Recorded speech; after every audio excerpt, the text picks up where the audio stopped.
Au Niger, Ali Mahaman Lamine Zeine nommé Premier ministre par la junte. Les putschistes du Conseil national pour la sauvegarde de la patrie ont annoncé dans la soirée du 7 août avoir choisi l'ancien ministre des Finances comme chef de gouvernement. Le général Abdourahmane Tiani continue d'installer à marche forcée son pouvoir. Alors que le président légitime, Mohamed Bazoum, est toujours retenu en otage par ses hommes et que le Premier ministre, Oumoudou Mahamadou, est en exil en France, le chef des putschistes a procédé dans la soirée du 7 août à la nomination de son propre chef de gouvernement.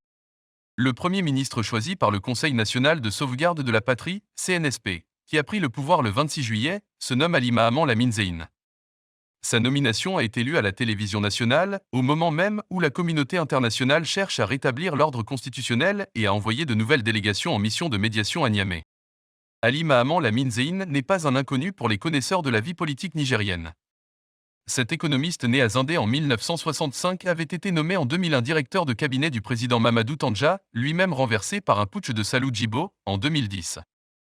Un an plus tard, cet énarque avait été choisi pour prendre la tête du ministère des Finances, où il travaillait depuis 1991.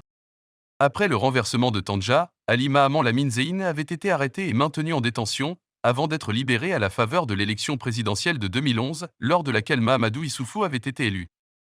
Il avait ensuite repris sa carrière d'économiste, comme représentant résident de la Banque africaine de développement, BAD, au Tchad, en Côte d'Ivoire et au Gabon. Ali Mahaman Lamine Zeine n'est pas le seul à avoir été nommé ce 7 août. Le général Tiani a également choisi son successeur à la tête de la garde présidentielle en la personne du lieutenant-colonel Abibou Assouman.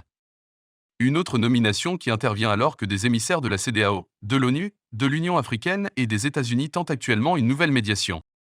Médiation ou intervention? Au lendemain de l'expiration de l'ultimatum de la communauté ouest-africaine qui demande une libération et un rétablissement de Mohamed Bazoum dans ses fonctions, la vice-secrétaire d'État américaine Victoria Nuland est arrivée à Niamey. Ce 7 août, elle a débuté les discussions avec les juntes, qu'elle a jugées parfois difficiles. Les échanges doivent se poursuivre ce 8 août. Les chefs d'État de la CEDEAO ont prévu de se réunir jeudi 10 août à Abuja pour étudier les avancées de ces médiations et discuter de nouveau de l'usage de la force, un dernier recours qui serait toutefois envisagé seulement si la junte se montrait inflexible. Les chefs d'état-major des pays de l'organisation ont d'ores et déjà établi les plans d'une possible intervention militaire. Jugée dangereuse par de nombreux observateurs, cette option a également poussé le Mali et le Burkina Faso à afficher leur solidarité avec le général Tiani.